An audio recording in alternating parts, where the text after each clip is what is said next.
Paula Paints, Chapter 2. I'm really excited because we are going to be doing a table today, start to finish, and I'm going to show you what I do to transform a piece of furniture.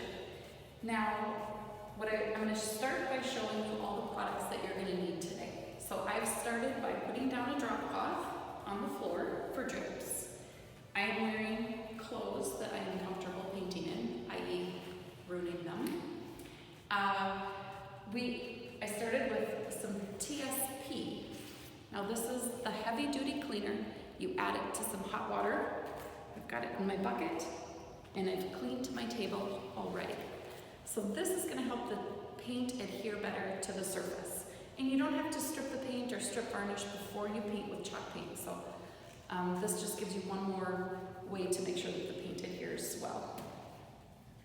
I am going to use Rust-Oleum chalk paint. We are going to do aged gray on this table. For a top coat, I'll use Rust-Oleum matte clear. And because this is a tabletop, I'll probably use 2 coats of the matte clear on top, but only one on the rest of the body of the table. I like to use a roller and have a brush. Should we get started?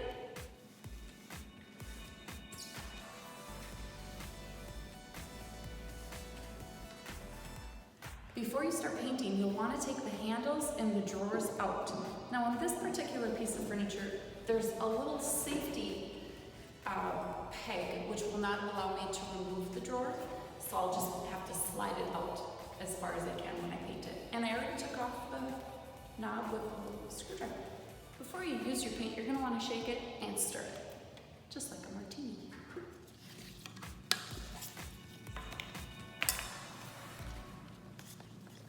I'm all about a quick and easy cleanup, so I love these removable, disposable paint tray liners that you just throw away when you're done.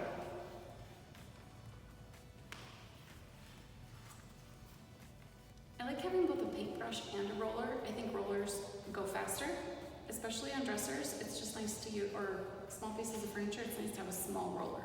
It doesn't really matter if it's a lint-free or a foam one like this, whatever you prefer. This piece, because I'm covering a darker color, will probably require 2 coats of paint. I use the brush for the little nooks and crannies and the roller for the larger surfaces.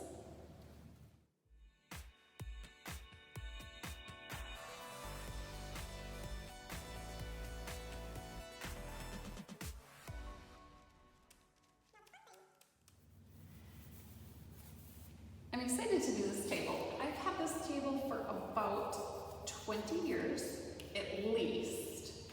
I bought it at Pier 1, and it used to be this sagey green color, and then I painted it off white, and then I redecorated again and painted it brown, and so this will be its 4th color.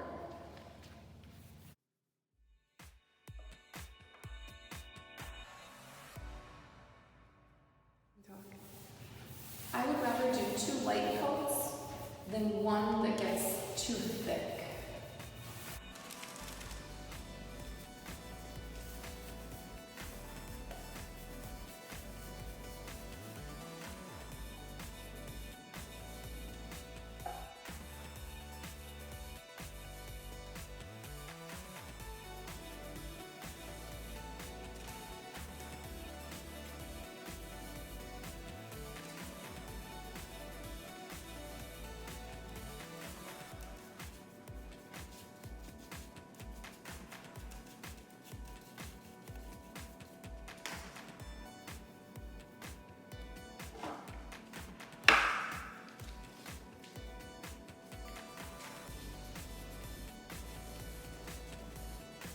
First coat is completed, and we're going to give it a couple hours to dry now. After waiting a couple hours, we're ready for our 2nd coat.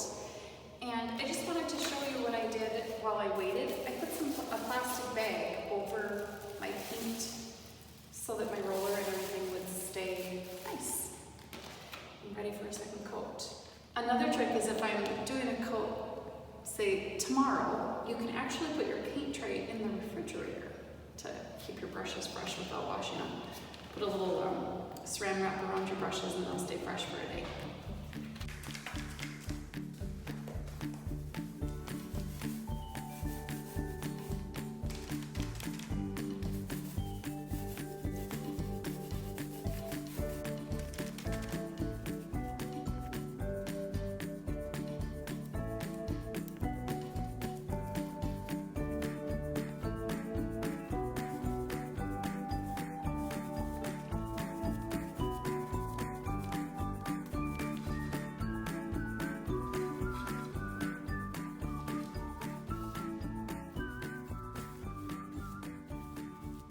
Okay, the second coat is done, and now we're just gonna let this dry for a couple hours before we start sanding. For the next step, you actually have a choice. You can choose to leave the painted item as is, or you can sand it. Now, I like to sand it lightly because it'll give it a slightly distressed look. Personally, I just like that, and then if your item gets a little beat up by kids or wear or whatever, it's already distressed. So if you're thinking about distressing something, you have to think about what color is underneath, and if you want that color to show through. That's an important step. So if, for instance, I wanted a certain color to show through, I may have put a different coat on underneath this light gray. This was brown underneath, it'll look fine. I wanted to just show you a quick example. This is a letter I did for my daughter. Her room was gray and yellow. So what I did was I put yellow first, and then I painted gray. And you can see as I sanded it, the yellow showed through. So it's kind of a different technique you can try. When you sand and make it to give it a distressed look, you go for the edges. Anywhere that would naturally get a little bit more wear is where you want to sand.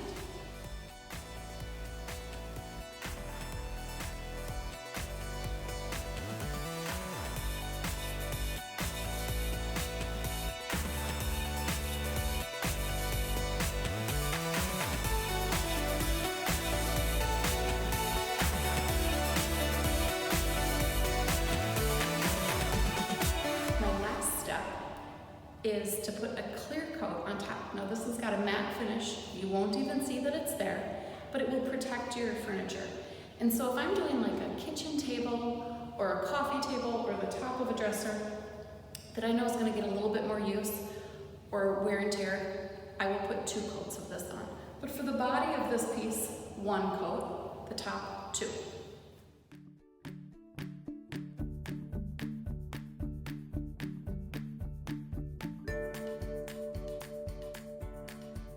Okay, quick second coat on the top surface of the little table, and we are almost done. I'm doing a little crosshatch method. The first coat I did back and forth, but I'm going back and forth. It's like I'm making little X's, and I kind of like the way that leaves a little texture, and when the light hits the piece. Especially for a second coat. And here we have the finished product. Thank you for joining me for this tutorial video. And I hope that it maybe gave you some inspiration and confidence to try something new and to turn something maybe that you've already got in your home into something special, or maybe that garage sale find. I'll put some links